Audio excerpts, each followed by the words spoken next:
Entrepreneurship as a career option for educated youth haibasirat Nongmagi oiba Entrepreneurship Awareness Program ama NSS DM College of Arts Imphal pangthokkhre Nilakoti da leiba MSME Technology Center Imphal amadi NSS DM College of Arts anina sinduna pangthokpa Awareness Program aduda MSFE TC Imphal Deputy Director Dr. Sinam Yoren Tombam Maitei Manipur Technology Innovation Hub ki Business Development Manager Longterm Robinson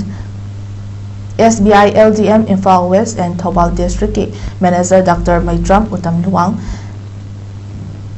Chancro Private Limited Founder Dr. Atom Anupama DM College of Arts Principal Professor Eslin Chamba Maitei NSS Unit 2 ki Program Officer Dr. TH Tarun Kumar na Saryaki Awareness Program adu ngamari lenya MSME TC Imphal Deputy Director Dr. Sinam Yoren Tomba Maitei na hai hawalak liban na ha singbu lenga ki thabak khakta ngaibagi mahutta matau karamna mahai tamna masana masabu thabak bijanaba amadi entrepreneur ama oihanabagi pandamda thoramasi pangthokpani amadi lenga ki thabak taw hanaba leiba MSME na mahiroi singbo entrepreneurship ama oihanba ngamlagadi mahai tambal loiraba matamda masana masabu thabak bijaba ngamba mioi ama oiba ngamnaba hotnamada mateng pangnaba leiri